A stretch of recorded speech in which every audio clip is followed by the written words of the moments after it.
Bonjour, mon nom est Michel Blanc, je suis une spécialiste de l'économie numérique et des médias sociaux et du commerce en ligne. Depuis maintenant au moins 10 ans, j'observe l'importance d'un plan numérique pour le Québec et j'aimerais vous parler aujourd'hui du plan vert et de qu'est-ce qu'on pourrait faire avec l'argent qui dort présentement dans ce fonds-là.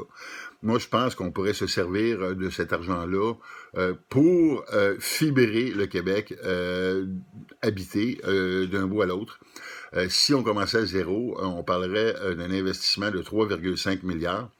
Maintenant, il existe déjà de la fibre optique à plusieurs endroits du Québec pour couvrir la fibre optique à la grandeur du Québec, puis incluant Montréal, parce qu'il y a beaucoup de gens qui pensent qu'on a la fibre optique, mais non, ils n'ont pas la fibre optique. Quand on parle de fibre optique jusque dans la résidence, on appelle ça en anglais le FTTH, et à peu près 3% des gens de Montréal qui ont ça.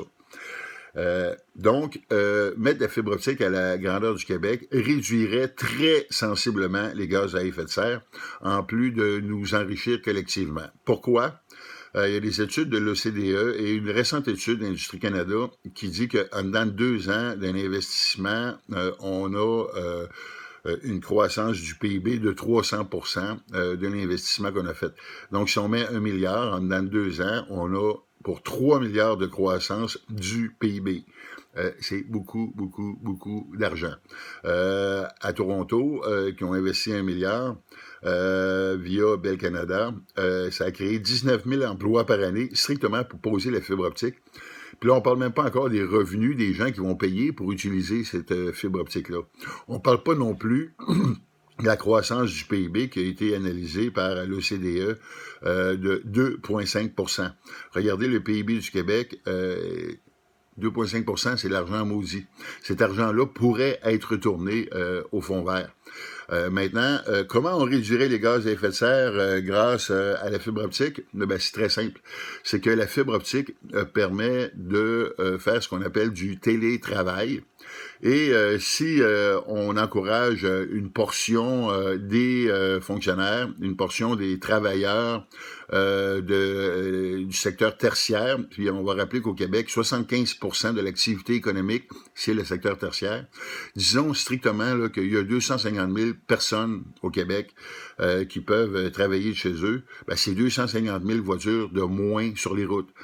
C'est 250 000 voitures qui n'usent pas nos infrastructures routières et qui permettent à nos infrastructures routières de baisser la congestion et évidemment de baisser les investissements nécessaires pour agrandir nos routes. Si on a 500 000 personnes qui peuvent travailler de chez eux, c'est 500 000 voitures de moins sur les routes. Maintenant, on s'inquiète de l'étalement urbain. La fibre optique pourrait permettre de faire de l'étalement régional. On pourrait permettre de commencer à faire revivre les régions, puisque si tu peux travailler de chez toi, pourquoi rester en banlieue alors que tu pourrais rester sur le bord d'un lac ou sur le bord d'une pente de ski? Tu pourrais rester où tu veux, au Québec finalement, et continuer d'être aussi efficace. Et il y a des gens qui disent, oui, mais le travail à domicile, les gens s'ennuient. C'est vrai. Par contre, les gens qui travaillent à domicile, souvent, ils vont aller travailler dans leur petit centre-ville, dans des cafés Internet, dans des coworking. Alors, ça permettrait de faire revivre les régions et évidemment, ça permettrait un paquet d'innovations comme la télémédecine, par exemple. On pourrait suivre les personnes âgées avec des bracelets biomédicaux et voir leurs signes vitaux en temps réel. Et évidemment, permettre à ces personnes-là de ne pas se déplacer l'hiver et de pouvoir parler à leur médecin directement. On pourrait même faire de la chirurgie à distance, ce qui fait que les personnes des régions éloignées ne seraient pas obligées de prendre l'avion pour venir se faire opérer à Montréal ou à Québec. Ils pourraient se faire opérer chez eux via un chirurgien qui est à Montréal ou à Québec. Il y a une foule d'innovations.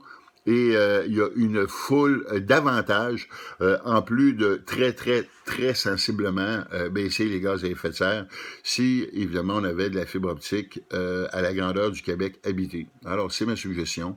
Je pense que ce serait de l'argent extrêmement bien dépensé, surtout que cet argent-là reviendrait 3 fois en dedans de 2 ans. Alors, qu'est-ce qu'on attend? C'est ma suggestion du jour. Merci.